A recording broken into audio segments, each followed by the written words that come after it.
welcome to another episode of This is Revolution Podcast.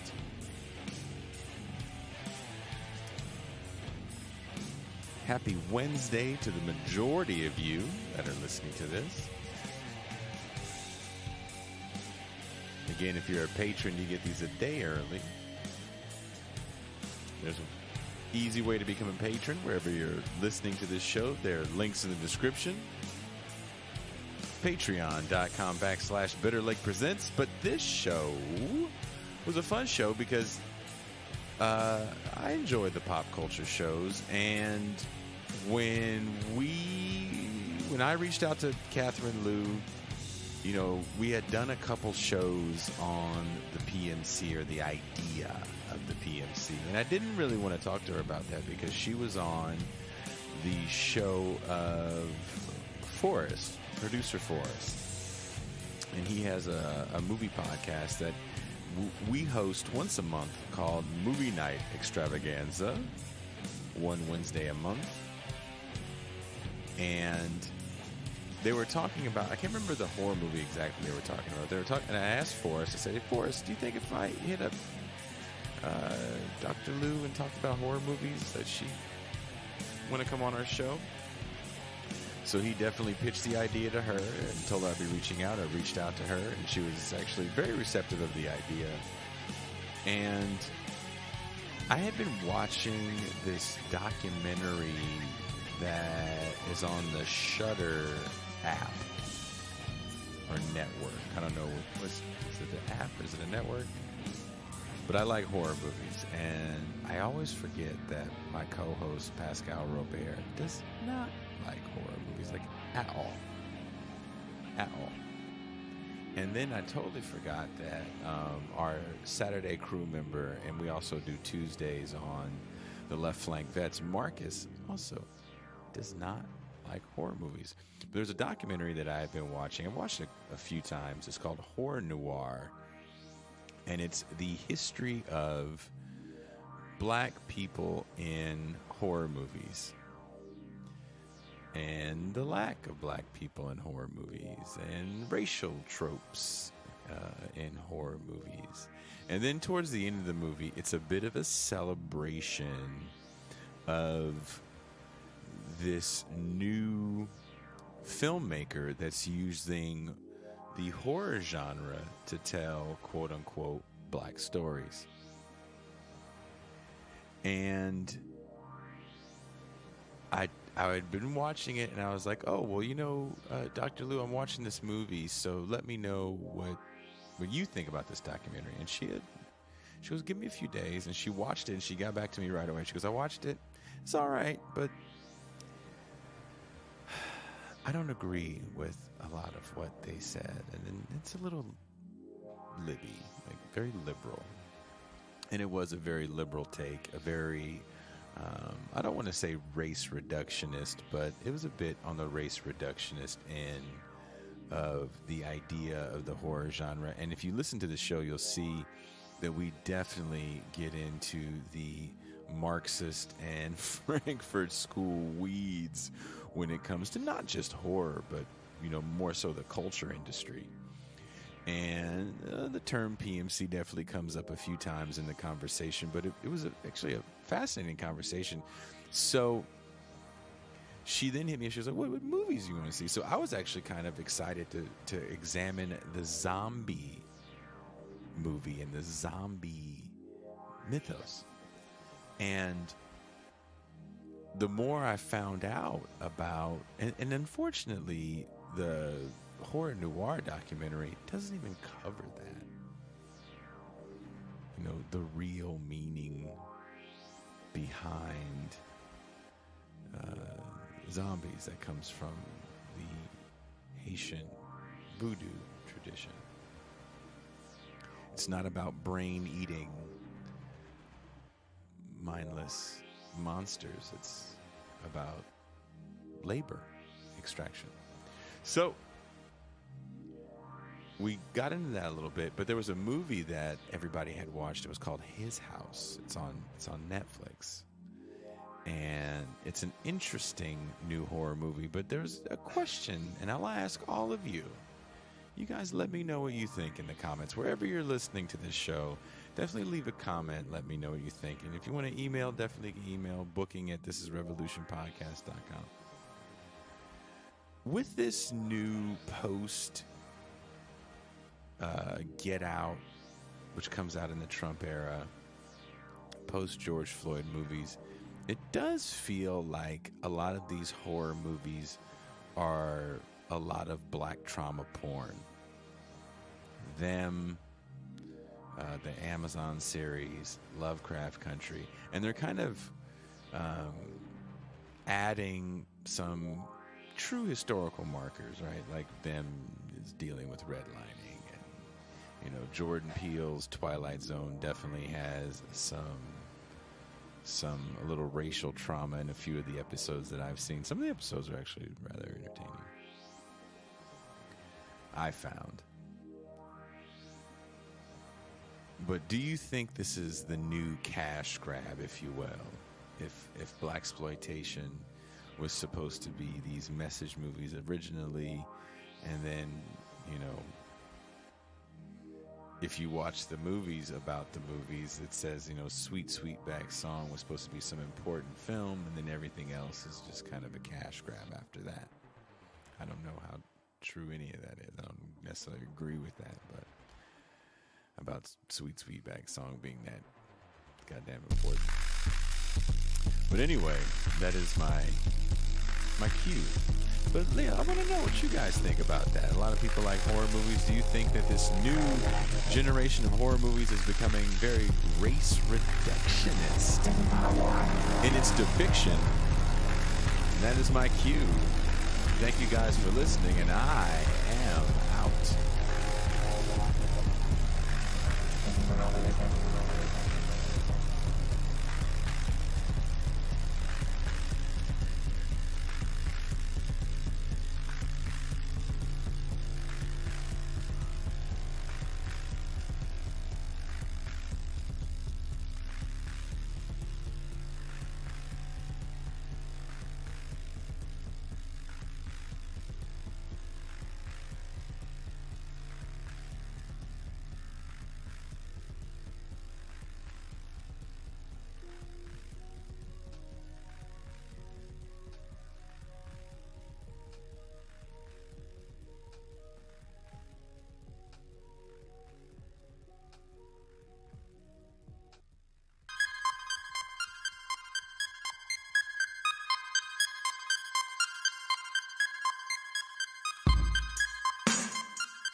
Hello and good morning, everyone. Good afternoon for many of you.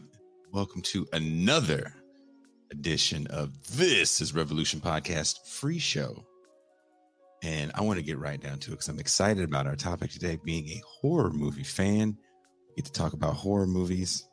I will first off say, do have to apologize to my co-hosts because they hate horror movies, and just to be true team players, they watched these horror movies that we're going to talk about today. So that's why I love these guys.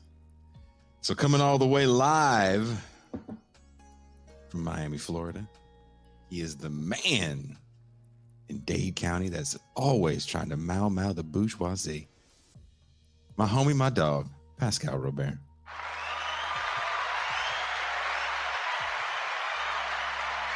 Peace and greetings to the chat. Peace and greetings to the audience. Peace and greetings, Jason Miles. I don't like scary movies. He doesn't. And now coming all the way from Virginia, He is a new flavor of chocolate in the chocolate cities. Marcus of the Left Flank Vets. What's up? Today's Hog Watch Day in DC. We got the second Justice for January 6th. So I might do some hog grazing later on today. Hog Wash or Todd Watch? Hog Watch, you know? Oh, Hog Watch, but not Todd Watch. No. Are you watching any football today? Marcus and I were supposed to do a sports show where I was going to chastise him about his Ohio State Bucks losing at home. I couldn't be seen. I couldn't be seen. And you know what he did? He forgot. Even though you talked to him about it the day before. Yeah. Man, we had... Okay, Pascal. All right. He happened to book Cornell West out of the blue. Yeah, that's what it was. You know what I'm saying? It was a busy day. It was my bad. I ended up scheduling some things. And so it wasn't that I forgot. It was that I double booked. It was that he didn't want to have the conversation about Pac-12 dominance. Man, you know what? Just enough. For the first time in a long time, I have our guest is waiting. You should stop being rude. Let's bring in our guest. We have another West Coaster here, and I'm very excited about this. She wrote a book called Virtue Hoarders that is an extremely popular book. We've talked about Professional Managerial Class, but she's actually a film scholar, and she was on a show that we host here once a month, Movie Night Extravaganza, and they were talking about movies, and I hit up Forrest, and I said, hey, do you think Catherine Lou would want to talk about like horror movies? He goes, yeah, dude, I'm totally down. And so I hit up Dr. Lou. She seemed down, and I told her to watch this documentary that is the background of the show, Horror Noir. And she was like, yeah, I have some disagreements on their take on zombie movies. So I was like, it would be cool if we did a whole show on horror movies. And I didn't think, because I was being selfish, I didn't think about the feelings and the emotions of very fragile co-hosts. I'll say with men, but they're scared of monsters. But that being said, I got an older brother, and I watched it way too early on in life. Okay, it affected me. I just don't like horror movies. I don't need any pretext. Shit's scary. Okay.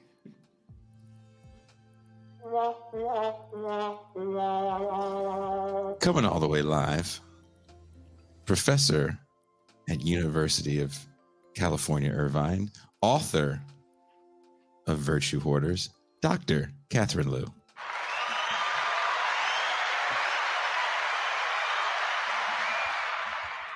Thank you for that introduction, and thank you to all of you who do not like horror movies for trying to watch them, because I live with someone who can't stand horror movies either. So I'm sorry, but not sorry. No need to apologize. We're looking forward to have you as a splendid guest, because we know you will be.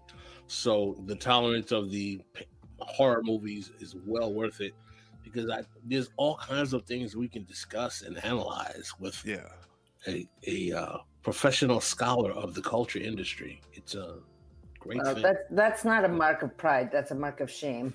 I got to make a living somehow. Pascal. I want to know what your critique of the genre would be, Pascal, because you told me you had a more Frankfurt School approach. So can you just make a global critique of the genre? Of horror? I mean, my whole position on film, particularly film, is that it is about social engineering and the capitalist realism of trying to basically manipulate emotionality, of course, fulfill the necessities of the market as well, but social control. I believe that popular culture, whether it's film, whether it's television, whether it's movies, particularly the cultural industry, is this social control mechanism of trying to engender a kind of consensus status among Americans. And I'm particularly a student of how Black cultural production is used as a means of demobilization of Black political activity, particularly with my reading of the Kerner Commission report of the late 60s, and the suggestion in that report to increase and proliferate Black image on television and otherwise as literally a de-radicalizing technique. And I believe, particularly when it comes to Black popular cultural production and the degree to which it consumes so much of Black life, that it is a political demobilizer. So I'm going to agree with you partially there, and also, but say that genre films for me are popular media through which people can explore narratives of power and domination in a mass scale. So like middlebrow films, I totally agree with you on. But, you know, for me, genre film, like gangster films, film noir, beginning with film noir and horror, are a popular way for people to deal with, like, lots of people, not just the readers of the 19th century, some of the same issues that were being explored in 19th century Gothic literature, which was also a critique of capitalism. And film allows this to take place on a mass scale. So I wouldn't make such a blanket statement about the culture industry, although I agree with you in the global critique. I do feel like there's possibilities in genre films that provide mass audiences with an image of domination that they can then deduce the next steps to.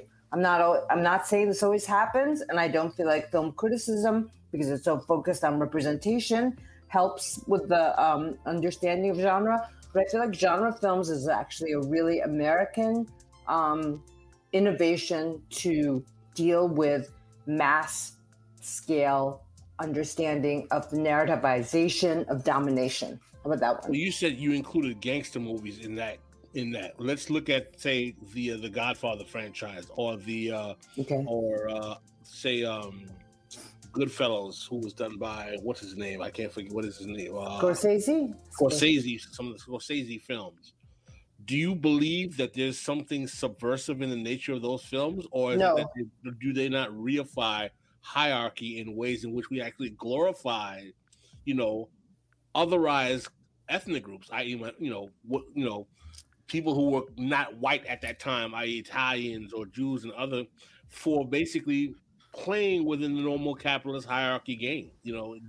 Aren't they kind of being romanticized in their ability to function in that system? I don't find those movies subversive. I think they actually help facilitate capitalist realism. Well, so I don't really care about subversiveness in the culture industry. Like, if under the socialist utopia, we wouldn't look to culture to subvert anything. We'd look to politics to subvert stuff. But the original gangster narratives of the 1930s, let's say, were actually directly polemically attacking the Horatio Alger myth. Like, that was like a really important part of fueling American capitalism. Like, work hard, anyone can succeed. And in fact, Little Caesar, which was like the most famous first gangster film, and Scarface from the 30s, does take that myth and say, Little Caesar works really hard. He's a really good gangster. He's really violent. He accumulates a lot of wealth. This is the American myth. This is the American story. And what happens is, and this goes right to what you were saying, is that the counter to the Horatio Alger myth, like, there are some people who are just undeserving, lower class people. They can never rise up. Little Caesar rises up from like the ghettos and of Italian American enclaves, and he becomes super successful. But his success is his destruction, and that's basically the narrative of Scarface too. But what it does counter is, like, you work hard, you come from the wrong place, you accumulate a lot of wealth, and the police are going to come and gun you down. So Horatio Alger myth, not so effective. And I feel like in the 1930s, people were really questioning whether capitalism really worked, right? So the gangster film really allowed people to understand, like, this like rags to riches myth. Yeah, let's take that, add like capitalist realism to it. It's entertaining, and it'll explode any of your like allegiance to that myth. Because if you come to the wrong place and you make a lot of money, you die in the end. That's the gangster film. That's a very sharp analysis, and you made a statement before you even went into it that I thought was very, very profound. Is that if we actually had good politics, we wouldn't be looking to culture to be subversive. Yeah, Politics would be doing the subverting. That's exactly. that's a statement that needs repeating, and it kind of causes me to ponder a little bit, because so much of the way in which, I mean, people who call themselves cultural critics on the left, if you will, is about valorizing culture as a means of a kind of undermining the status quo and so on. And you gotta hit me over the head with that one. Sorry, but in a good way. But the thing about what you guys are doing here and what other left podcasts are doing is a kind of public education. Like, in a really cynical way, you could say this is just content production, but this is public education.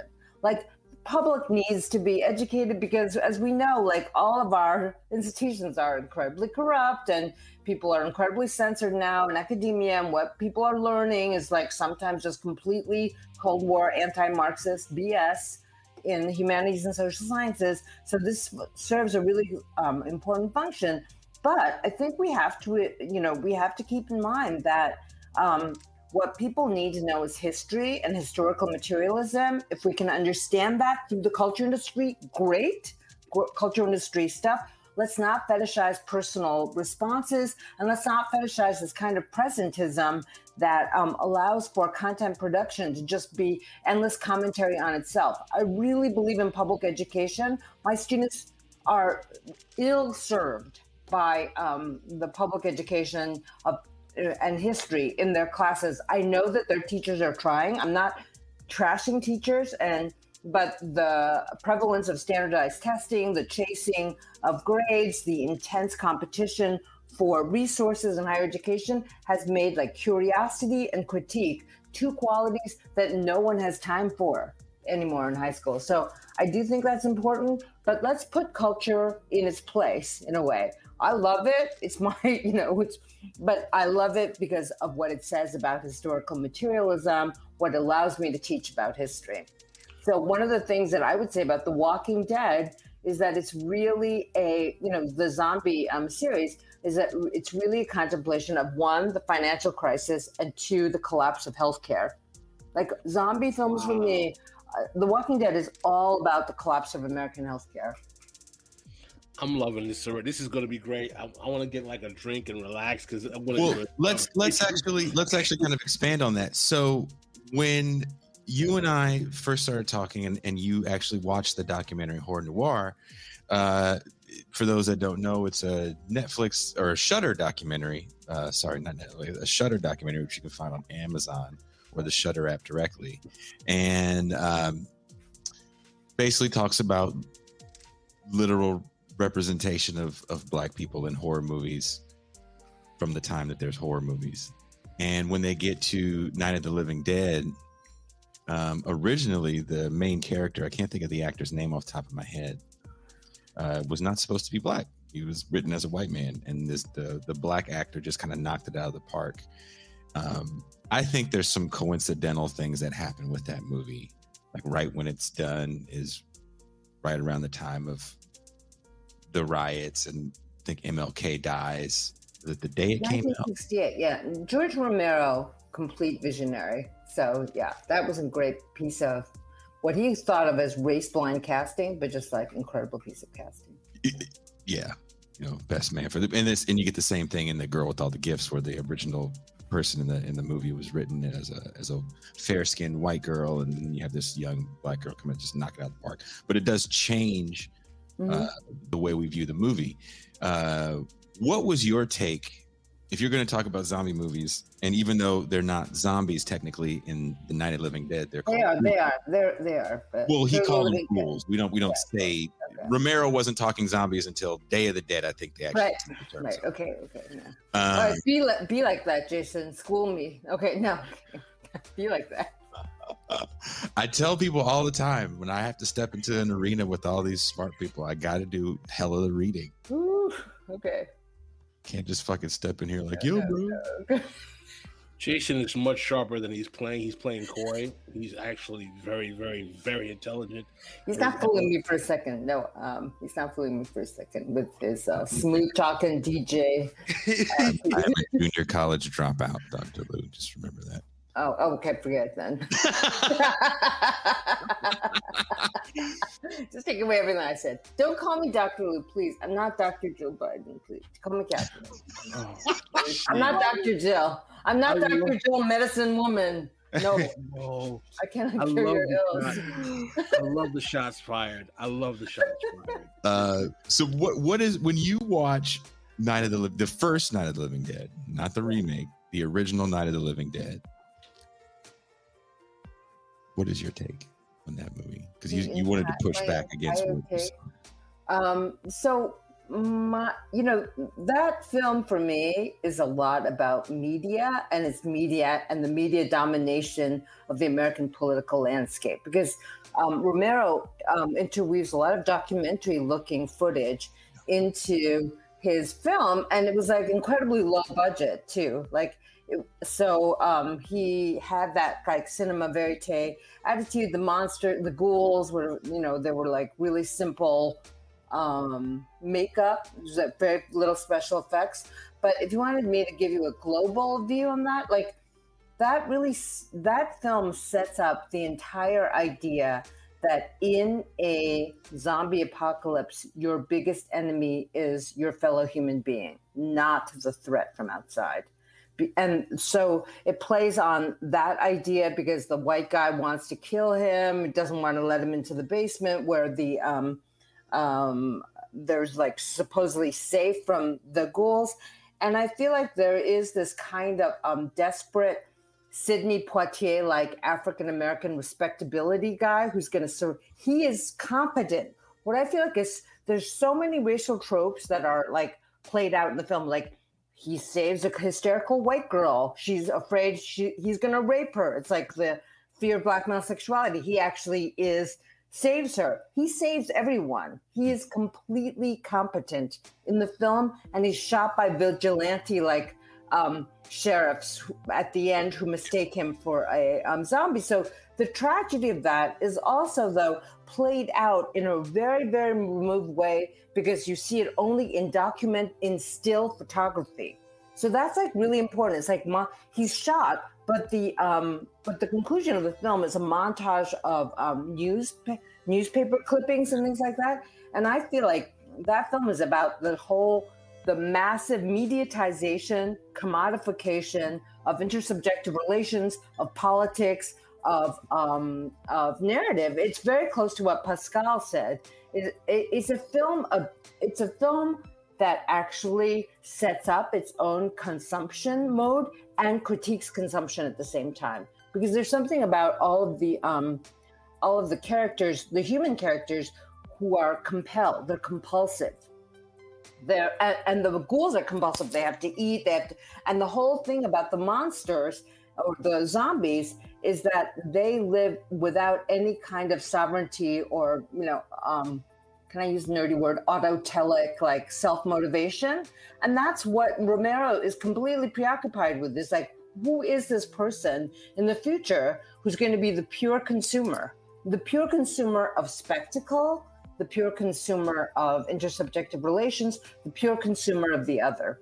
And that's what, for me, that film is about. And the person who stands up to it and who is killed, again, by spectacle, because they mistake him, the white, like the really scary looking white racist vigilantes, who for me are much scarier than the zombies.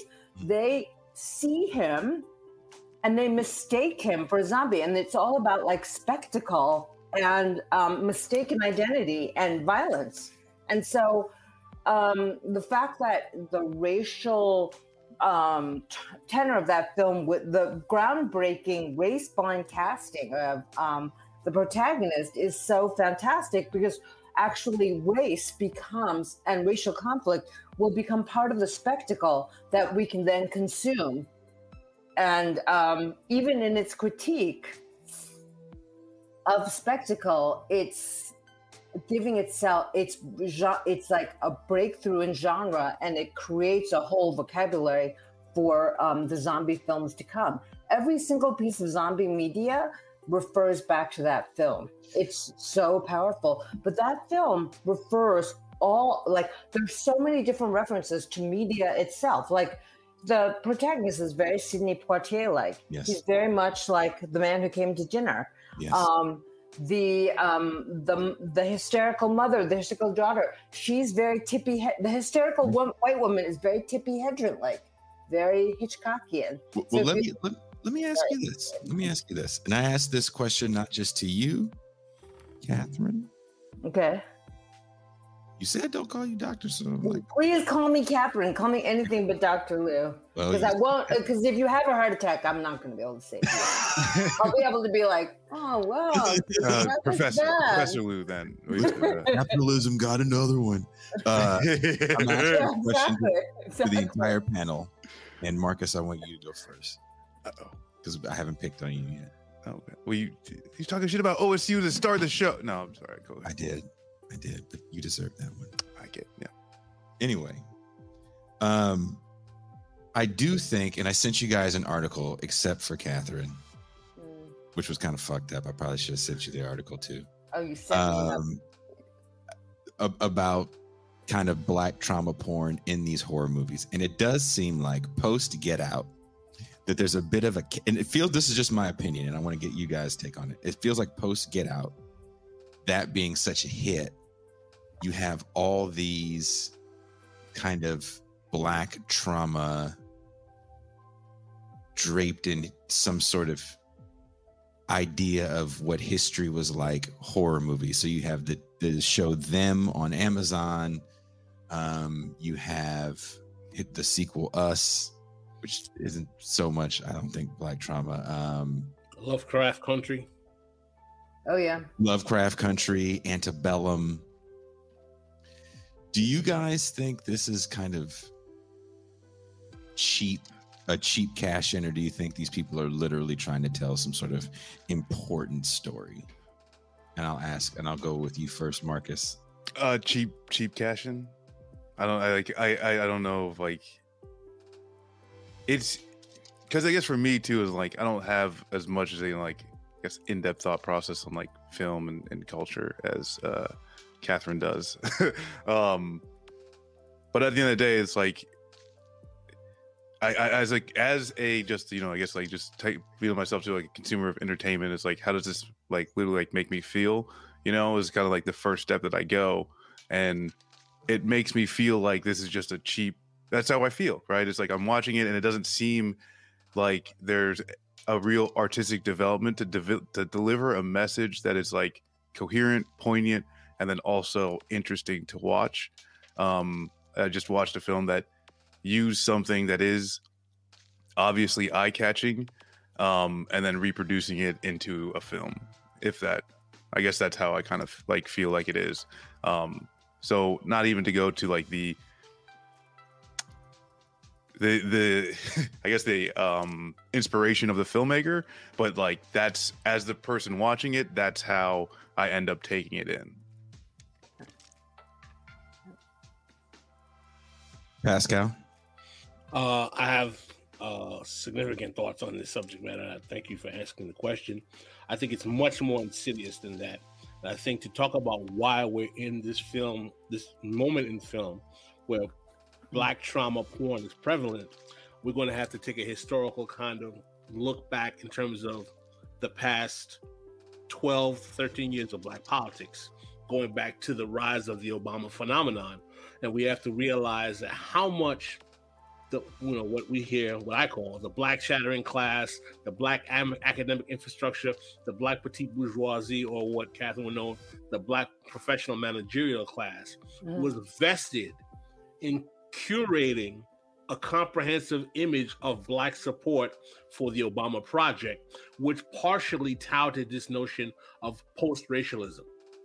Okay, that Obama is the embodiment of is the cure.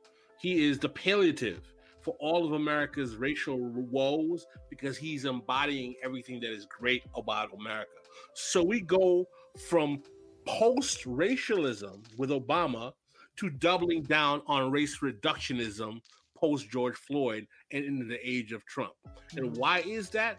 Because basically, particularly for under 40 Black Americans, there's a realization that the Obama project was a failure in its ability to improve the material conditions. It was a failure comprehensively. We see 35 to 50% loss of Black wealth to the subprime mortgage crisis with no recompense allowed under Obama.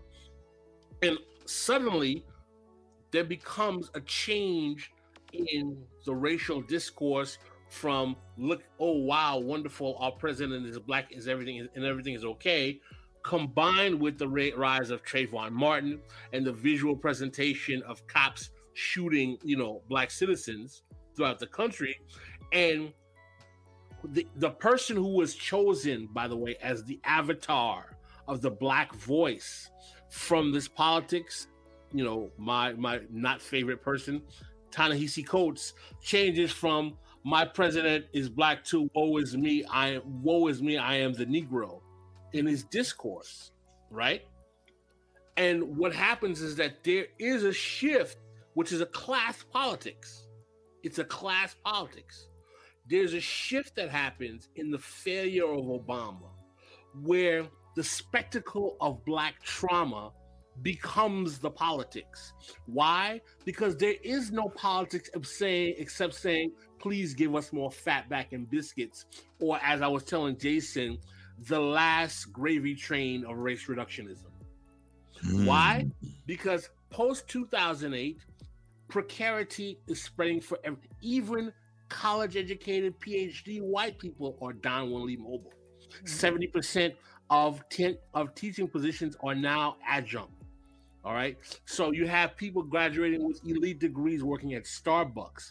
So because the Black elite for 50 years has been unwilling to root the condition of Black politics in political economy and materiality, and has been using race reductionism post-civil rights as the means of a class politics that worked for them, but left the quote-unquote Black underclass out to dry.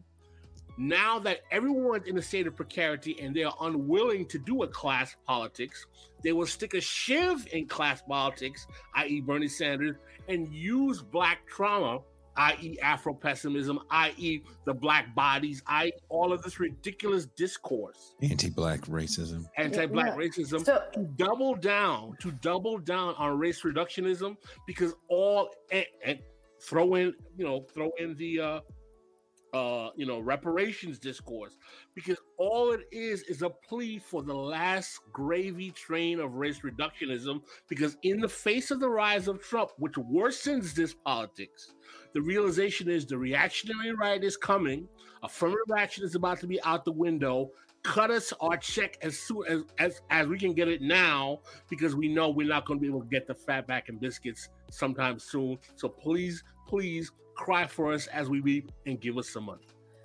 I'm going to totally agree with that and add another set of statistics and numbers to our political economy, which is that in all the analyses of class polarization by ethnicity and race, every ethnicity is seeing the same polarization, where PMC, college-educated people at the very top of the PMC are making more money, they have more assets, and everyone else is falling away, including the middle class, working class, poor. The distance between the classes is growing on every single level, including income and assets. So that's why these Black elites that you talk about, Pascal, they don't want to address intra-race class difference.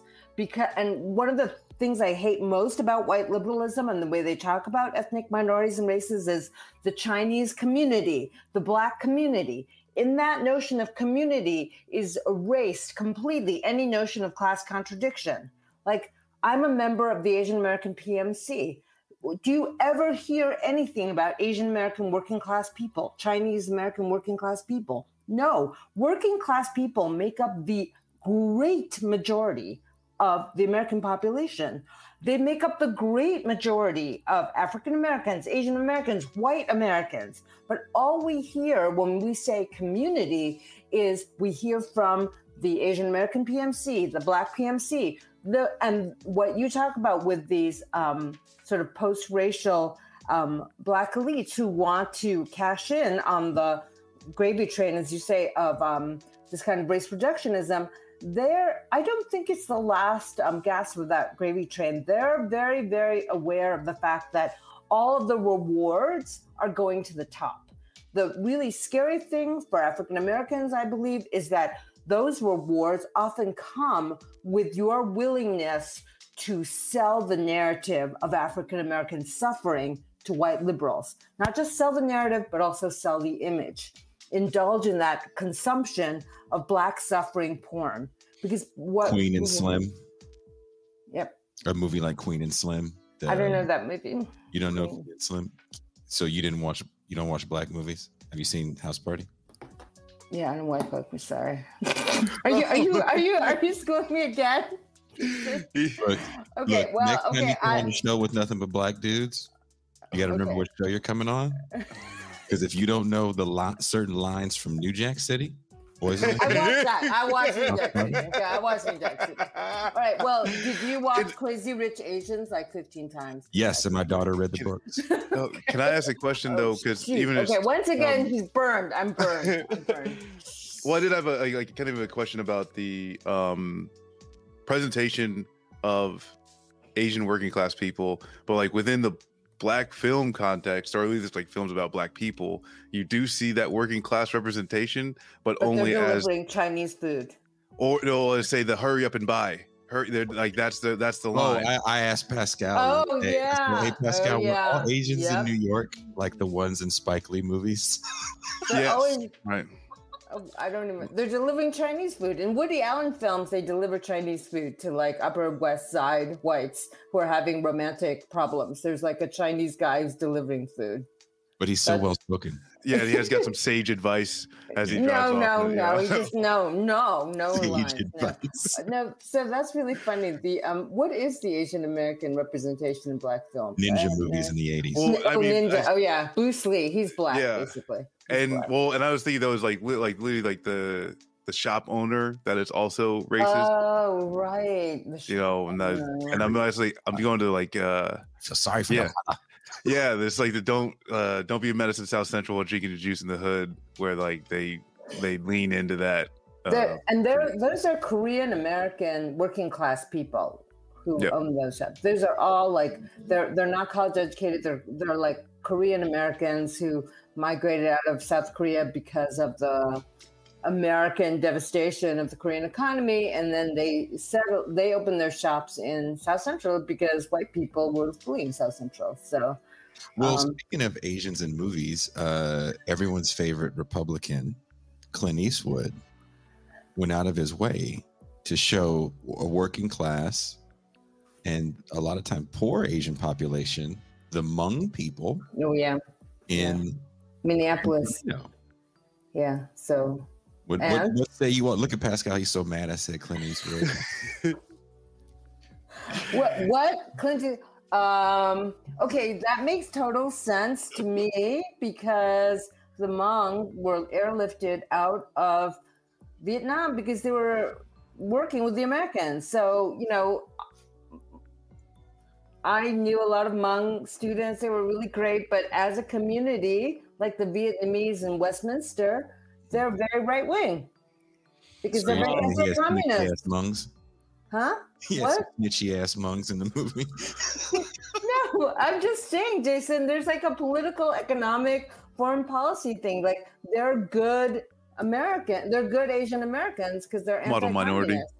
Well, I don't even know if they're model minority. They're just anti-communist. They were hill people. Yeah. They were hill people, like illiterate hill people who lived in a very, very traditional way, very indigenous. They were like very cool. And Americans somehow persuaded them to fight against the Vietnamese as their oppressors.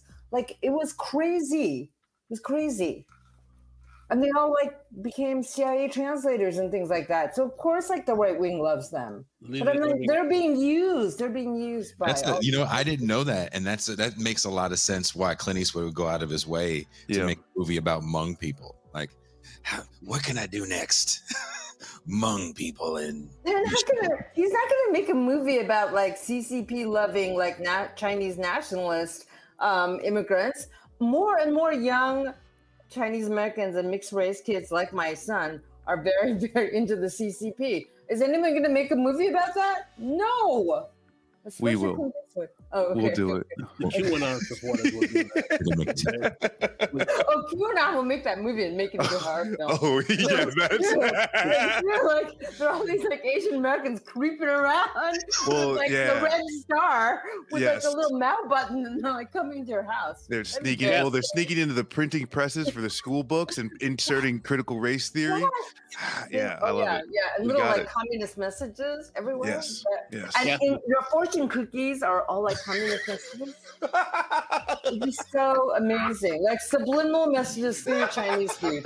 Don't give them more fuel, Catherine. Why? Don't give them. This time it was like, we don't burn books anymore. We burn fortune cookies, right? Burning fortune cookies and tweets. That's what we need to burn now. We need to create subversive fortune cookies. This is like, if I were the CCP, like foreign policy, if I were MI6 for China, I would have so many ideas. I would have so many ideas for how to spread the word. I wanted to address something you said about how you don't necessarily believe that this is the last gravy train of the race reductionism. One of the reasons why I believe that it's the last gravy train is that the neoliberal corporate Democrats have been unable to leverage a counter to the rise of the reactionary right.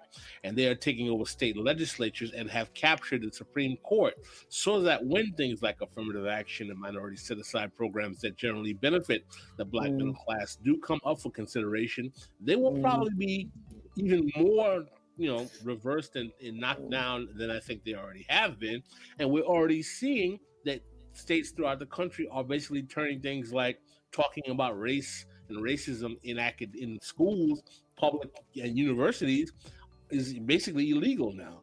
So I think that what's making this the last, what in the mind of the Black chattering class and the Black elite, this is the last gravy train, because basically they don't have any politics to counter the reactionary right's response to their race reductionism.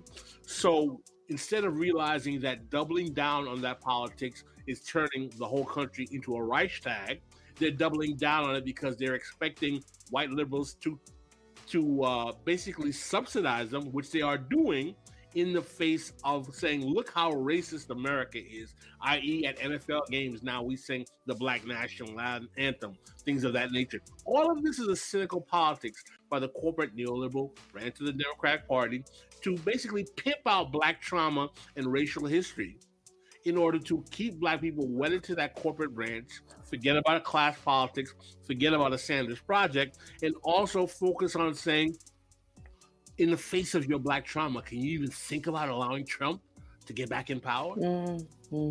But so I think you paint like a really dark picture, which is like one dystopic outcome, which is the rise of the right in all the state legislatures and this kind of like reactionary politics becoming American politics.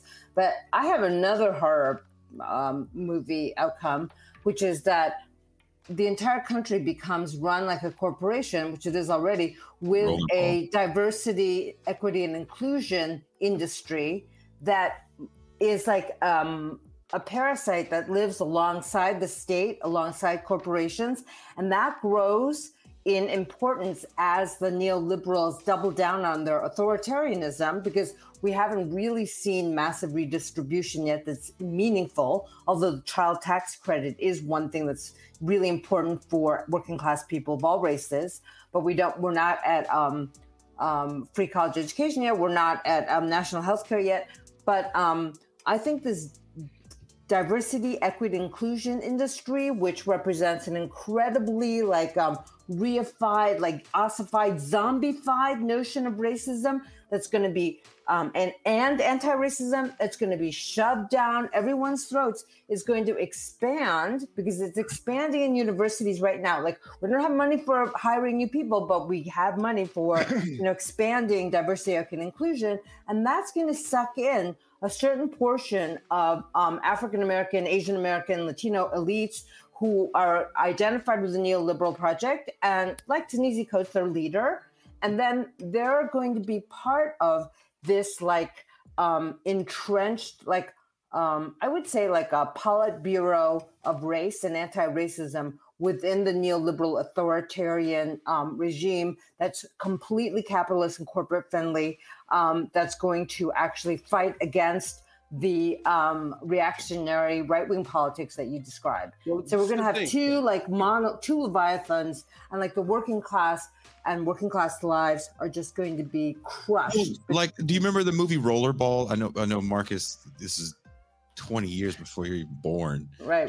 Rollerball with James Caan. Right. That's a very different dystopian future, right? It's a future where there are no nation states, corporations that are named by what they control. So there's energy, power. Oh, that's Arnold Schwarzenegger? No, that is the Running Man. Oh, yeah, these are different. We're moving into a different genre now, science fiction dystopia. I guess Pascal is not. He does not approve of this move. Catherine, I want to say something. I think that what you're presenting is not incorrect. I think the Obama-Kamala Harris paradigm represents what you're talking about, but I believe we're in a dialectic. We're in a dialectic between that model, the DEI, diversity, expansion, inclusion. In other words, browning, womanizing, and homosexualizing the pie as it shrinks, and everyone else can eat cake or mud, whatever. And that model, and I think that model has been in play up until the rise of the reactionary right globally. And we're stuck in this kind of dialectic. I don't want to reduce it to the globalists versus the nationalists, reactionary nationalist kind of discourse. But what I'm saying is that I agree with you that has been the posture of the neoliberal corporatists to play on that, diversity, equity, inclusion, diversity, equity. And I think that the Black trauma porn is feeding that as well. Look, at least we respect your suffering. You got to be with us. I get that, but I think that people are seeing through that, and it's fueling the rage of the reactionary right. The backlash is incredible. Are they seeing through it? Because Jordan Peele got that deal to do the Twilight Zone, and some of those episodes are very much the trauma porn that we're talking about, and it kind of feels like that's the movie that he's going to make at this point, the new Candyman. So when we talk about the culture industry, again, let's put this in perspective. Right. Candyman, and I think you guys have seen Candyman. Marcus and Pascal, you've seen Candyman. Long time ago. No, the new one. There's a new one. There's a new remake. There's a new one, and it's been huge at the box office. Yeah, it's part of the Candyman canon or whatever, because I think Tony Todd is actually in it. But in the original Candyman, it's the story of this black man who, I think he was supposed to be a slave, but the new one kind of expands on his story where he's not a slave. But anyway, he's in love with a white woman. The slave masters find out. They chop his hand off and put a bunch of honey on him, and bees sting him to death, and he comes back and kills black people in the hood. And when Candyman comes out, Cabrini Green is still a project. It hasn't been torn down yet. So literally, the black guy that got killed by white slave masters comes back to the projects to kill black people. That doesn't even sound like a black person wrote that. What black person would write that silly shit? Like when I heard Jaleel White, you guys know, was Urkel was talking about how when he first came to Family Matters, it was the writers that were writing it were so like white. They had the characters coming home from a long day of work saying shit like "Oy vey." And he's like, what black woman in Chicago was coming home saying "Oy vey"? So the new Candyman is really gentrification is a huge topic in the new Candyman.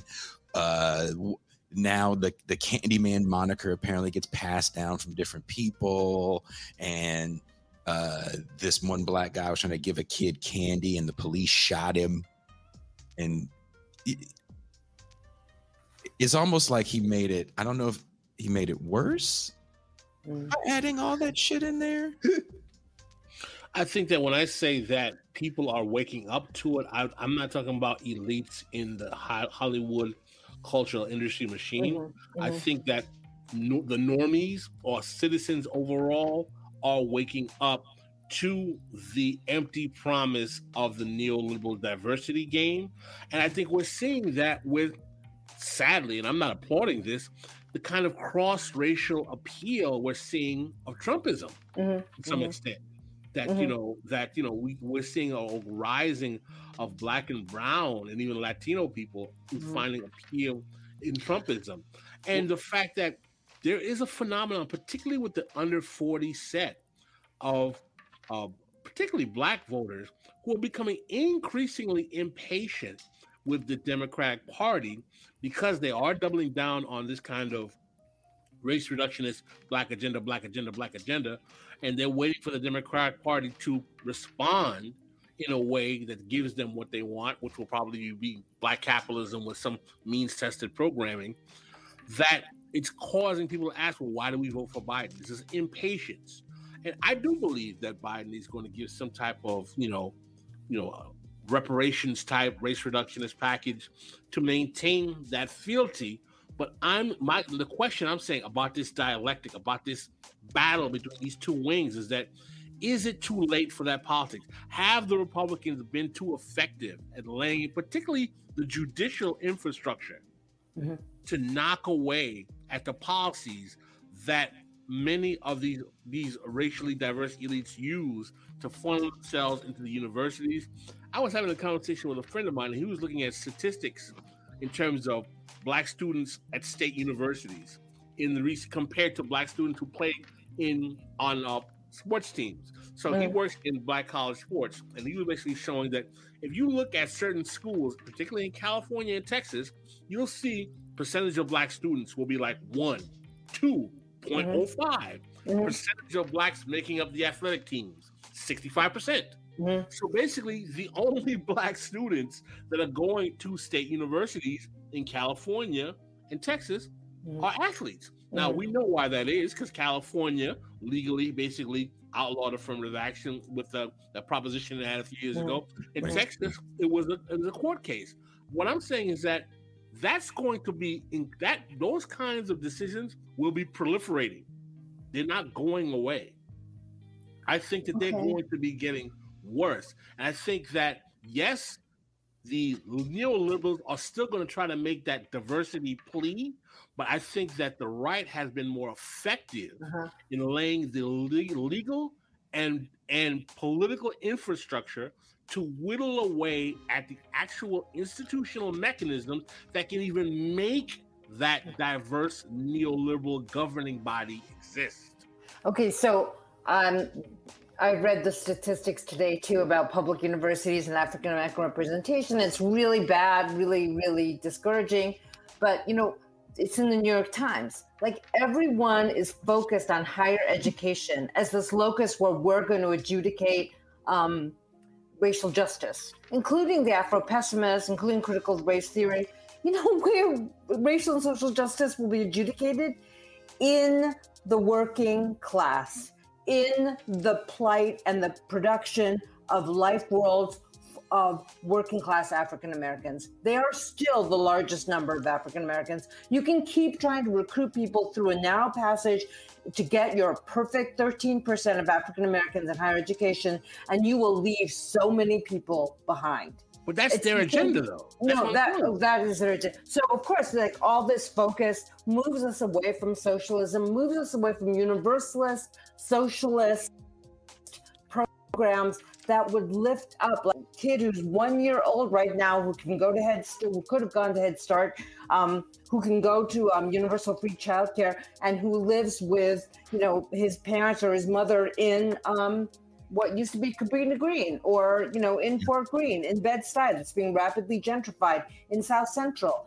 This kind of curating of diversity in higher education, I am so tired of reading about that too. It's like the redistributive policies that we need have to focus on the needs of working class people. And working class people are normies, as you said, Pascal, and actually have socially and culturally conservative views. The Democratic Party wants to give us no redistribution and some really weird disruptive identity politics that actually a lot of conservative church-going Black people can't accept. I'm sorry, that's just the way it is. But I wanted to add one other thing, which is that the U.S. is exporting this form of spectacularized racial justice based on the trauma porn of George Floyd's death, which I think is just so horrible that we got to see that over and over again. I fucking hate that. It was shown on TV all the time. I absolutely despise the people who reran it, and all the liberals of all the races who think watching that makes them a better person. I fucking hate that. But my point is, though, that this kind of racial politics is being exported everywhere to U.S. friendly countries. My husband was in Germany. He's German, in this town that had no maybe 3 Afro-Germans. I don't even know. He said he didn't see any. And they had huge BLM posters up, banners in the town. This is in former East Germany, right? The town is really nice. Everywhere else, it's like someone exploded a neutron bomb. There's just not people. There's no industry. There's nothing. Well, think about what those working class former East Germans are thinking when you have these wealthy liberals putting out their BLM signs. They're like, what the fuck happened to me? This, what about my people? This kind of politics is being exported as imperialist hegemonic ideology of justice, and it is creating a global reaction, the right-wing reaction you're talking about, Pascal. It is everywhere. I just think about those East Germans, betrayed by 1989, oppressed by communists, maybe oppressed by Nazis, whatever. There's nothing for them, and then they're their politicians are guys, put up this BLM poster. What are they supposed to think? If you guys remember, Rodney King, during the trial of the officers that beat him, when they first showed the tape, which, as Catherine is saying, was played ad nauseum on the news, there were jurors that were in tears. A month in, after watching the tape every day, those same jurors voted to acquit, and they were desensitized by the violence. Well, I mean, the larger point that you're demonstrating, Jason, in your commentary is that the notion that this type of demonstration of what we are calling Black trauma porn is somehow working to the benefit of the poor and working class. The key is the poor and working class Black people who are disproportionately the victims of this violence is absolutely incorrect. And to an earlier point that Catherine was making, that we've made before on the show, is that the suffering of the Black poor and working class for the 50-year counter-revolution has always been the means of extracting the fat back and biscuits, patronage, and politics of the Black elite and the Black middle class, or Black middle class adjacent, oftentimes to the neglect of the Black poor and working class, who are deemed the underclass, who end up getting mass incarceration, deindustrialization, drug-infested neighborhoods, poor housing, gentrification, so on and so forth, oftentimes under the management of, guess what, the Black political class as well. So I think, Catherine, you and I are in total agreement, and I think that the one point I just want to add to you is when you're saying is that it's not going to allow for any kind of social redistributive politics or quote unquote class-based politics. That's intentional. Yeah. That's intentional. It's not accidental that you see Ta-Nehisi Coates saying, what do you mean Bernie Sanders is not down for reparations, even though Hillary Clinton and Barack Obama weren't down with it? It's not accidental that MSNBC and Joanne Reid and all the other Negro liberal neoliberals are talking about how Sanders is racist, a man who marched with King, compared to Hillary Clinton, who her husband put more black men in prison than the 3 prior presidential administrations combined. This is the con game. This is what happens. This is what 50 years of having pedigreed, educated Negroes running black politics with no black working class and poor agenda gets us. It gets us the rise of an Obama presidency, which is the perfect iteration of this cynical corporate neoliberalism, where you have, an Ivy-trained, Petri manufactured Wall Street pawn that gives finance capital a total pass in destroying the working class, that is so bad that it gives rise to Trump. Yeah. No, I agree. There's only, I don't know if we have any more time, but I did want to say too that there is something about the horror film. I want to come back to this. That's about repression. Right? It's about massive, this is the psychoanalytic side of the Frankfurt School, Pascal, so if you'll indulge me in my reading of the zombie film. And, zombie comes from Haitian voodoo, as you know. And the first, breakout zombie film in the United States was actually White Zombie, which is about Haitian plantation owner who turns a white woman into a zombie so he can own her. It's very, sensationalistic and all about the trope of white female vulnerability, whatever. And you can read it as a kind of racial sexualized thing. But what I think is really important to remember is that the term was invented among Haitian sugar plantation workers who worked in such horrible conditions, like maybe the worst working conditions in agriculture at the time, even though they weren't slaves anymore because the Haitian Revolution had liberated them, that the workers themselves, Afro-Haitians themselves, were trying to understand how a worker could stand working in such horrible conditions for such little pay. They had to be controlled by some supernatural power.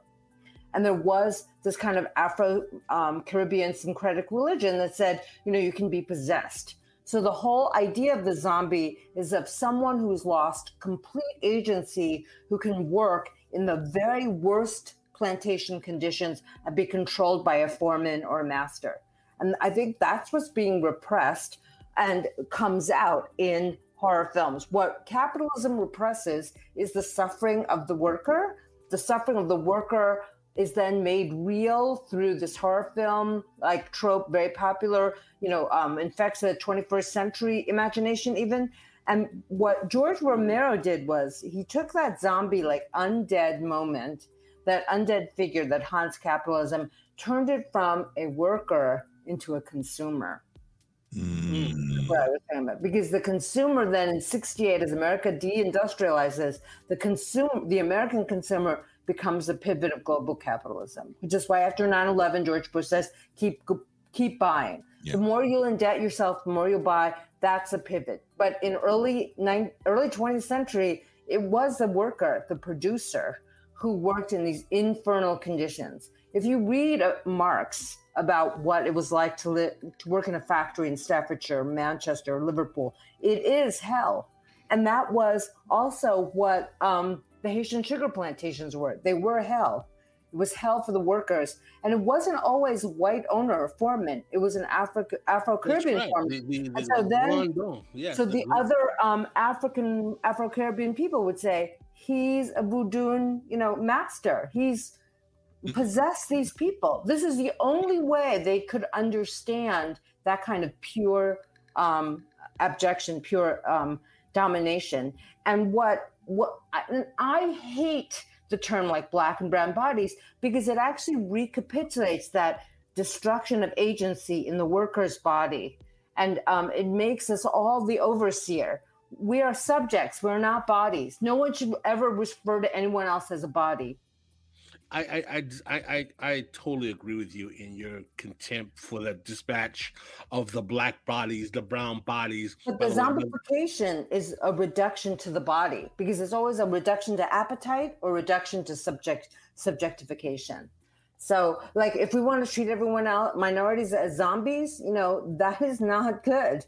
That is not what socialism is about. That's not what leftism is about. We have to make people subjects, workers, are sovereign. It's the sovereignty of the worker is what we should be fighting for. His or her dignity, not idealizing or melodramatizing a reduction to the body. Blech, that's like the worst.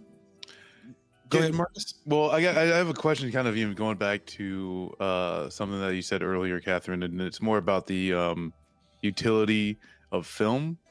And I kind of want to even ask if, like, is it separate? Is it part of, like, the medium of art that is film that does something? Maybe, you know, is like even just like what goes into making a film that could be especially, you know, like a dividing line. But I want to know is like, do you find like some type of dividing line between like art, the utility of like propaganda, and the usefulness of film as a medium to do so? I do think that film is a really effective propaganda tool, and right now it's a propaganda tool of capitalism, but it doesn't have to be. I also really respect like the craftsmanship of filmmaking and the crafts, the labor of the filmmaker, the crew, the production, like all of that is really, really something to be respected.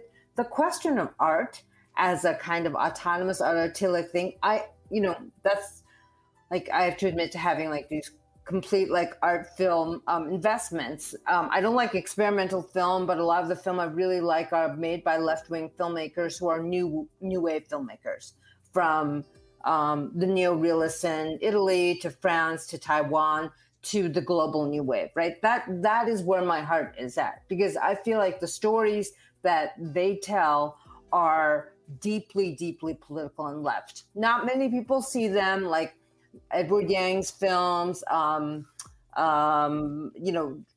films, to a certain degree of Godard's, but this level of Vittorio De Sica's films, the level of sort of understanding and empathy for working class people and for class politics in general can really be transmitted through film. So I do feel like we should support not subversive films necessarily, but films that promote a love of the working class life world, because that is like the propaganda 101 for understanding what class politics is. It's like making you understand your enemy, making you understand who your ally should be, with whom you should be in solidarity. And too often in these films now that are being produced by, content producers of all races, is what we end up having sympathy with are the professional managerial class liberals. So right now Hollywood is completely dominated by very, very afraid white liberals who want to appear woke. And it's not a good place for filmmaking. Nevertheless, some really good films, and I think genre films come out of it that are, reflective of both popular taste and popular experience. But I'm all for using film as a propagandistic tool to explore the question of class. So everybody had to watch a movie, and that movie was called His House on Netflix. And Pascal, I'll start with you, since I called you yesterday and you yelled at me for a good 20 minutes. About the film? I don't like horror. Film, my life. I really didn't want to watch it. Really. And like, that's the thing. I didn't find it too scary. I gotta say, because like I don't know. Were we on or off when you were talking about creepy face? The creepy face stuff, it gets, because it's like when I'm going to bed, and it's all dark, I think of creepy face, and it's like, man, now, God damn it, creepy face is to me the new horror genre is a lot of jump scares and creepy faces, and sometimes the creepy faces are the jump scare. And if you've seen the Insidious movies and all the movies kind of in that canon, it's like dolls with creepy faces, some man with makeup on with a creepy face. Yeah. A huge close up of it, like a quick cut with a close up. But Pascal, what is your take on His House? I don't like horror movies. Okay, I get that, but the movie. I found the story of the African immigrants coming to, I believe it was Britain. It induced a degree of empathy in me, sympathy, I guess, not empathy, because that's not my personal narrative. But as the child of immigrants, there was some empathy as well. I found that they conveyed emotion in their roles very well. I didn't like the whole kind of like possessed. What I found interesting, right, which confused me when I texted you about, is that the role of the daughter, you know, the daughter, fake daughter. We're plot spoiling. We're plot spoiling. That's fine. If they haven't seen this so far, the motherfuckers ain't. I couldn't figure out, is she actually his daughter or not? No, it was not. He snatched a woman. Now, is the wife actually his wife? Yes. Yes, she is. But he's trying to save his wife. He's like a white collar worker. I'm going to give you my 5-minute summary. This is a film about Sudanese refugees who go to England, and this film actually condemns the white collar bank teller worker who just grabs a child in the moment of fleeing a potential massacre, pretends that he's the father of this child in order to save him and his wife with this girl they don't know. The girl drowns on the boat. It's about the PMC surviving even as they become déclassé refugees in England. Like, his identification with white power is that he was a white collar worker. Right. So he wants to assimilate. But in the end, like, everything is happy. Like, this is a little bit like White Lotus. It's like the PMC guys get what they want. He grabs a fake daughter, loses her, but he manages to assimilate, and his wife accepts him at the end with a haunted house in the middle.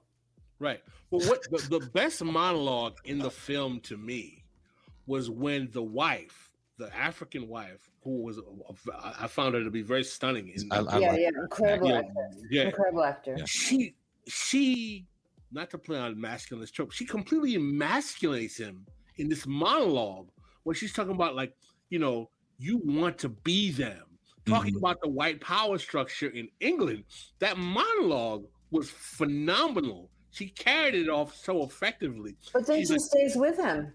Yeah, she stays with him. That's true. And she saves him from the ghoul. But that's when that little moment of tension I found very interesting, right? Yeah. And I did notice that he made it very clear how important it was to tell the white state administrators that he worked in, like, banking or something like that. Yeah. Like, that he worked in banking. Worked in the bank. And he also reminds the wife that, like, you know, I worked in bank. Like, you know, by the way, when he talks about his signature, and the guy says, like, oh, you have a nice signature. He's like, yes, I worked in banking.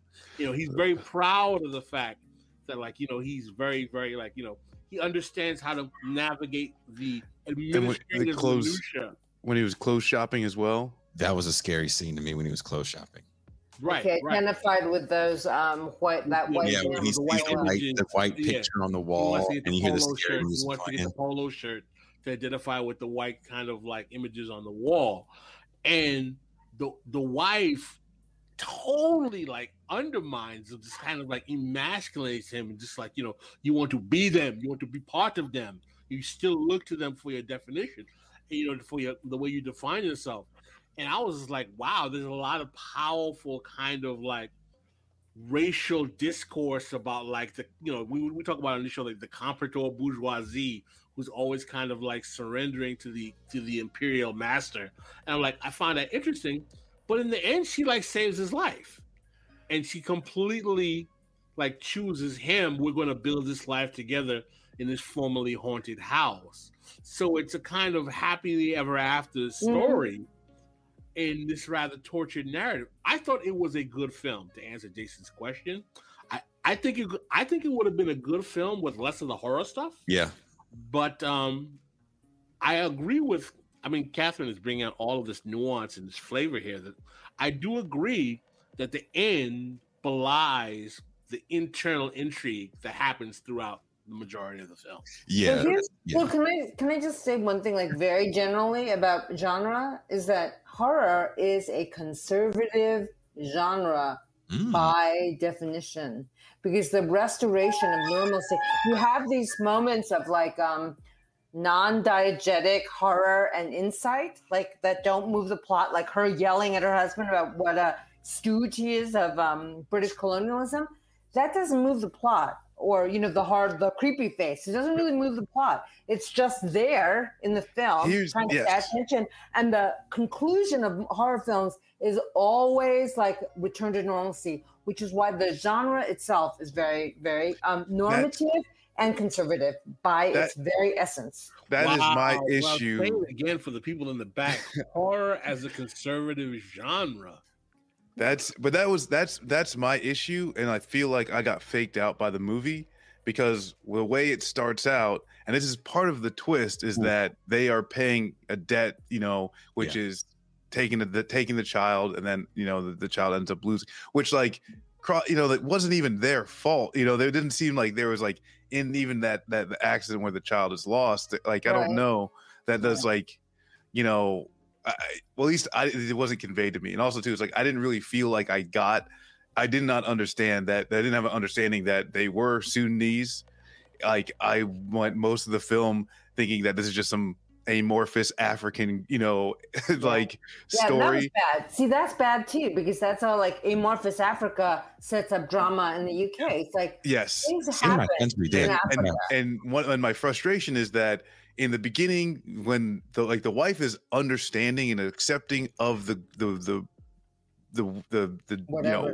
ghosts, having conversations, and when it says it's telling me to be afraid of you, right? Not what's going on, you know, anywhere else, or not what's even going on with the haunting in this house.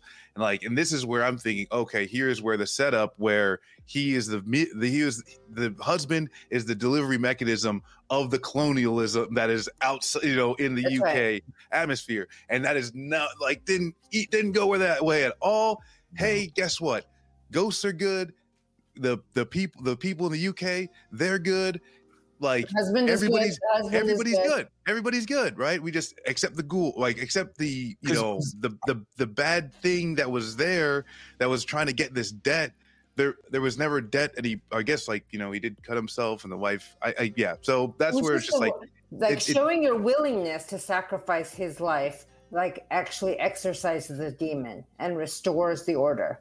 Yes. Horror films are all about the restoration of order. And that restoration of order was very weird, because the husband actually wasn't sacrificed. And so that's why I feel like it wasn't great horror film. Like, it would have been much better, much more disturbing, not necessarily subversive, if the husband had died and the wife was like, I'm part of England now. I'm going to survive here now. Like, that would have been something like where you actually played out the husband becomes a monster. I thought he becomes a monster, right? He tries to like seal her in the house. I'm like, I thought England itself would have been scarier than the monster, because them coming to England to me was frightening. There's a scene where he's trying to move out of the house, so he's talking to his caseworker, and the caseworker's like, "Hey man, you look bad, you smell bad, you want some juice? Get him some juice." And he's so nervous and he's so scared and he wants to get out of the house so bad, he crushes the glass in his hand, and it dawns on him like, "Oh shit, I look like the people that are the bad people," because the guy goes, "I thought you were one of the good ones." Right.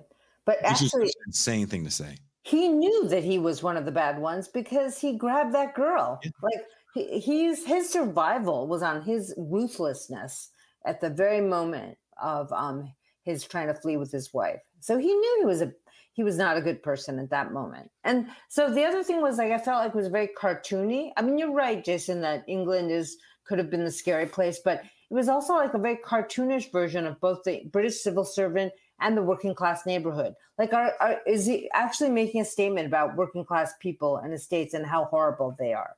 Like, was that a statement? Mm-hmm. I don't know. I don't know. Or the treatment of, I looked at it more as like the treatment of refugees in a post-Brexit UK. And that's just me reading too much into it. Oh, well, I got that. I feel like that was one of the more like easily digestible narratives, was that like, hey, when immigrants come to the UK, it's bad. You know, the process is bad. But you know, I agree the cartoonish nature of the British civil servants all being kind of like these just really frustrated. And also too, there was like something that was like, at first it was like they seemed like there was kind of a mystery of where they actually were.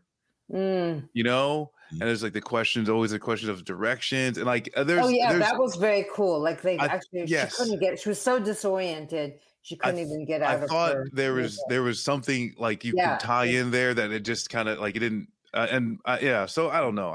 For me, I didn't think that the film. I wasn't scared. I wasn't that scared. True story. I was lost in England for an hour trying to find the train station. What's the palace called again? Buckingham Palace. So there's like a train station and a bus station, but they're not like how our stations are the same. No. And me and my ex, we were on tour there. And we fought in the middle of the street for like an hour because we were so lost. I was like that black woman walking in a circle. Wow. With these people in these old ass streets. His house. His house, yeah. And it's it came out in 2020. Okay, I did love this moment of it didn't come together. Obviously, we have all these loose ends, but what I really loved was like one of the reasons why you get lost in the UK is they're so bad at giving directions. So they go, oh yeah, you go down that street and you go left, right? Right. You just go straight for a little while and you go left. And you're like, what? Like, those were directions? You go straight for a little while? And so I've always thought that was really funny. I thought there was going to be like this humor about how disorienting like being a refugee was. I mean, my parents, my whole family's like refugees over 100, many times over through the 20th century. And I have a really bad sense of direction. It really fucking freaks me out when I don't know where I'm going. You see this? I don't know. I'm like, what the hell is going on? I am very panicked. Look, Victoria bus station is miles from Victoria train station. It's true. Did not understand that. I hate that. First tour. I hate that when they do that. I hate that. It's horrifying. It's like meant to fuck with you when you're an outsider. Which fuck with the outsider. Honestly, I thought it was like you're like this is going to be going to the scenes where she's going to have a conversation with the angry British kids, which like that's like an irrational fear that I have. I feel like if more than 3 British kids under the age of 11, they're gonna steal my wallet, right? They're just a bunch of like pickpocket. Oh, one distracts me. Oh, right. One takes it. Charles Dickens. Yeah. But I thought it was going into the thing where like they give directions, she starts going, and then boom, she's right in front of them again. You know, like there was a whole lot of things where I thought like it would actually draw a fear off of that narrative, and bring it into a horror.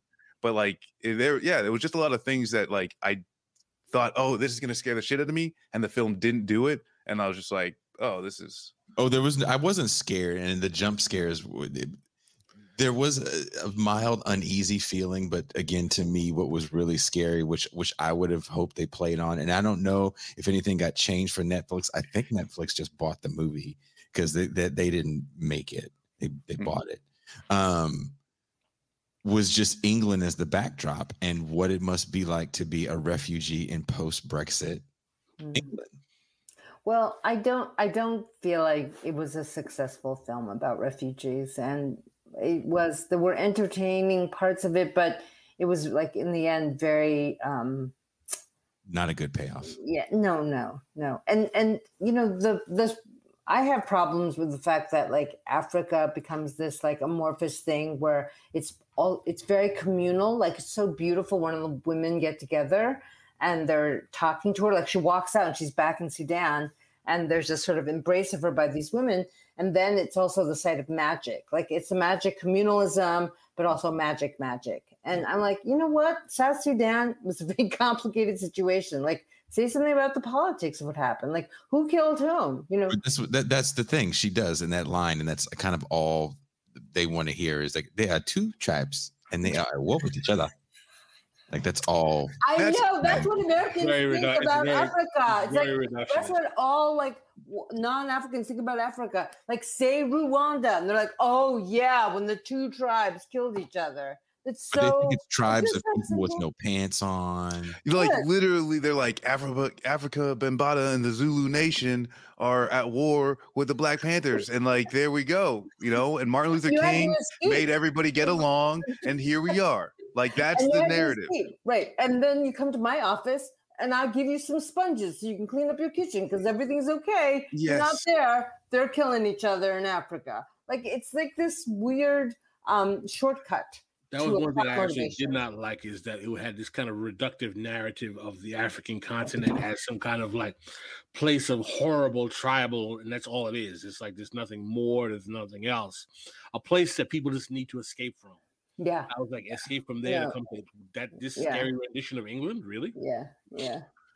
No, so like one of the mentioned chats, like, no, surprisingly, AFRICOM was not mentioned. Not at all. Thanks, Obama. They had two tribes. That is all that just is. Just two tribes. There's two tribes. One tribe is killing the other tribe. My whole family, my tribe is being killed. And then you're like, okay, you're one of the good ones. It's not the way it works.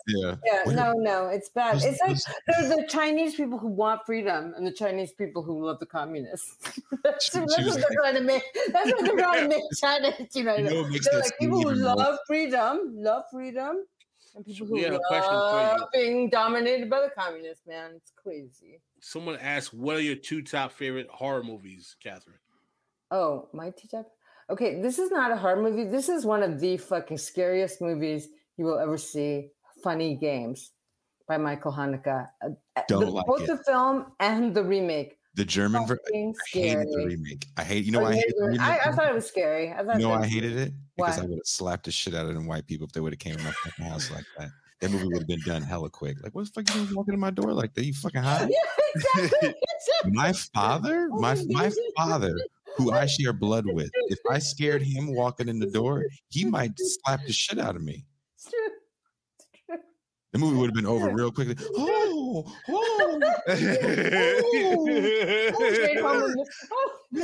If you don't slap the shit out of his goofy ass, I got a funny game for you. It's called Get My Foot Out of the Crack of Your Ass. That's a great response. Okay, great response. I should have you just like give off-the-cuff responses to films in my classes. Okay. But yeah, because everybody kept, you know what, Catherine? All my white friends were telling me Funny Games is a skit. So I had to watch it. I was like, man, I sat there, I was like, this. Okay, the German one was really scary. Okay. You have to ass. What's the second? Dogtooth is one of the scariest movies ever. I can't. You know, the classics, The Shining. Okay, The Exorcist. I was a kid. The Exorcist scared the bejesus out of me. Like, you know what those, like, because I'm really old, I was raised with no religion at all, but the scary ass satanic movies of the 70s made me a Christian. Oh, shit. Because we didn't go to church. I was just like, Damien, Children of the Corn, The Exorcist. Like, God exists because Satan is fucking scary. So I'm very like I'm Christian by popular culture. The Ten Commandments too. Do you think the 70s was the golden age of American film in the overall? You got a lot of new left filmmakers actually making film. Like Star Wars is not going to look like Star Wars if George Lucas doesn't come out of the new left. And that's just my opinion. I'll shut up. Well, you know, one of my favorite films, which is definitely about class, is from the 70s, Days of Heaven by Terrence Malick, about the 1930s migrant workers. Richard Gere's first film. Unfucking believable. This is what happens when you have a scholar of film. Well, can I say it? Like the movie It. I'm so scared of that movie. I cannot even see it. I can't see it. I'm too scared. I have a love-hate relationship with horror films, and that's too scary for me. Well, it's one of those times where it's like, I got an older brother. He was like, hey, me and my friend are going to watch a movie. And like, I'm like, Mom, I want to go too. And it's just like, take your little ass brother. He's like, fine, you know? but we watched it. Oh my God. And that changed my like the God. next 3 years of my life.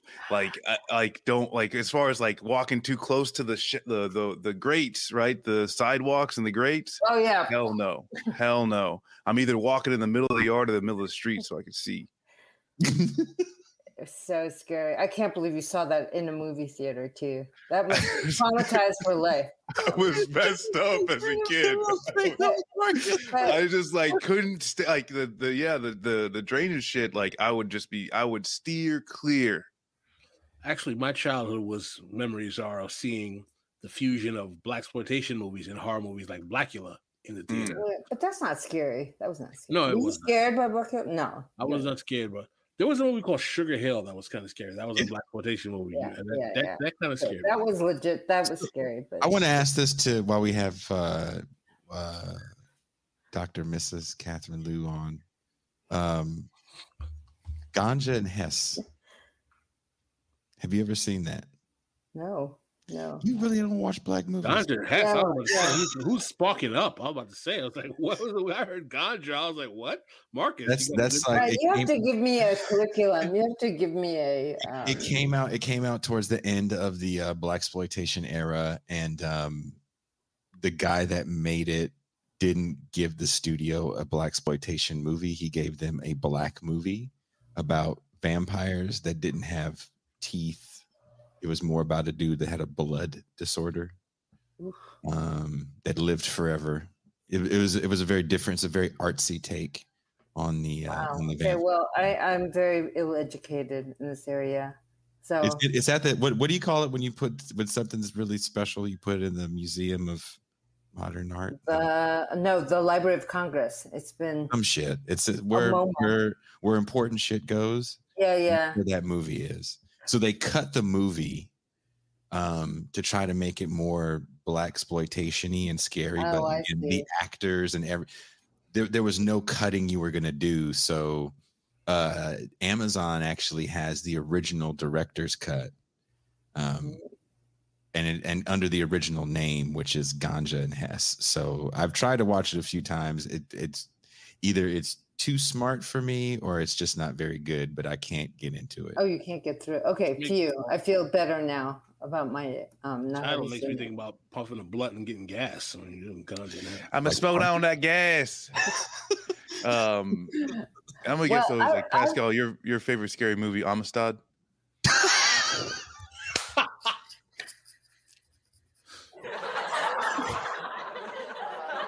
Marcus got jokes. I was sitting on that one for a few seconds. Marcus has got jokes. That was a good shot. That was a good one, Marcus. Marcus, that was a good one. Not bad. Shots fired. Oh man. What? And I'll say this though. That is something that reminds me of the African American History Museum in DC. Is because I haven't been there. You mean the Museum of African Americans? Yes. Yeah, it does. Yeah. I don't think they have history in the title. Oh, okay. I might be wrong. The history of Wakanda. But it starts. It's 3 or 4 stories, and you start in the basement, and you are supposed to like walk all the way up. Really start in the basement? Yeah, like you go through the servants' entrance. You start at the bottom with the slaves, right? You know, and but you end up the exit is what? Yes, we can hope and Who, did a white person do that? No, no. Guaranteed that I will not be going. Oh no! They're gonna love it. What we're gonna do, we're gonna give everybody the authentic Negroid experience. We're gonna store them in the basement. They're gonna love it. Oh, it's gonna be wonderful. Well, the beginning of this is the Holocaust Museum because they make you actually take a Jewish Ausweis, Jewish identification papers, so you can identify with one of the victims, and you go through. This is the Holocaust Museum pioneered this experiential, immersive experience thing. It's like the only way you can educate people is by making them identify with the plight of these people who were victims of a historical catastrophe, and then you like let them out at the end, and you're in Washington D.C. and you're in America. But don't you go to the gift shop? America's great. Wait, oh, I mean, like, sorry, shouldn't gift you be shop. like pushed out? Like, oh, sorry, we're not actually going to accept you, and then they ship you, like, they send the boat back to Europe. That's not part of the experience. No. Oh, wow, interesting. No. Hmm. No, I didn't want to go that authentic. So what would make me really mad is that why did they start with the Holocaust Museum then? You know, why is that the catastrophe? It should have been slavery first. I guess that's why we're Afro-pessimists. Oh, don't stop. Oh. Okay, no, I'm not going to. Sorry, I don't want to start there. But guys, I should go soon because I got like hungry people in my family waiting for breakfast or something. This was splendid, beyond words. I would hope that you would be willing to come on again. I'm trying to get her back because what we're trying to do for movie night for the 26th, Dr. Michael Harris, who wrote Stay Alive, using the Hunger Games as a grand narrative for collapsing societies, and Welcome to the Rebellion, which uses the Star Wars movies as a grand narrative for hope for the left, has written a new book about the metaverse. And he gave me like a list of chapters, and he's been talking about these movies he's been watching and things that he's been reading to research this new book that he's finished. And that's what got me watching Rollerball. I rewatched Tron, Blade Runner, a bunch of other movies. So I was thinking, actually, what I was trying to do, and now I can ask you on air so all these people can comment, and then it'll get you like, oh, well, I'll do it then, was get Dr. Harris on, and he gave me like a long list of maybe some clips of movies, and then we can kind of dissect these movies and talk about this idea with people that are patrons, so it'd only be people that aren't going to like troll in the chat. So no, the chat doesn't seem to be all right. Well, I feel like I will be underprepared, but let me think about it. Okay. Okay. I won't do like I did this time. I'll actually give you the reading. Yeah, that was really mean. But I know you wanted to school me, Jason. So you no, no, it's okay. Yeah, you may be the doctor, but what about this? That was a good move. I will say this though, there's Jason is, I think, one of the best in this like podcast YouTube sphere of getting like great knowledgeable people to come on and talk with us about like these high level ideas and stuff. Yeah, like I don't pick guests too, man. What's going on? Oh, my bad. My bad. Not as much. No. You're known for the on-screen Mau. That's what you're known for. But no. but I haven't. He never gave me more homework than for this show. Because it was 2 movies, like 3-4 articles, and so we didn't even talk about Bertrand Cooper's article. I wanted to go there, but we didn't. That would have been a good subject. Part 2. Yeah. He's coming back in October. I feel like we should have like a focus thing on PMC content production or content production for the Black PMC, like something very specific. Or Black PMC content producers debate. Well, Bertram is coming on in October with Teray Reed. I don't know if you know Teray. Yeah. So I'll email you and see if the date works for everyone. Okay. Thank you very much, Pascal. Thank you so much, you guys. Really fun. Pascal and I will be back Tuesday. We'll be talking about, we'll be interrogating the legacy of Eugene V. Debs. Oh, cool. Ooh, little racist. Yeah, Pascal's very excited to call Eugene Debs a racist. Like he's like, spoiler alert. No. Thank you guys, and I will leave you guys with this. It was going to be the intro video for Marcus and I's sports show, but Oh shit, man! Wait, come on. Jason, I want to talk about sport. Jason, I want to talk about sports. Have me on. I want to talk about Serena. I want to talk about any sport you want, but mostly tennis. I can talk about mixed race people in tennis. I want to talk about. Please have me on to talk about sports. And the left. Okay, you've said nothing but a word. I think I'm fucking around with you. Let me do it. I mean, you guys can talk about football, but let me talk about sports. Any other sport but football? I can talk about football too, but please. Marcus, she thinks.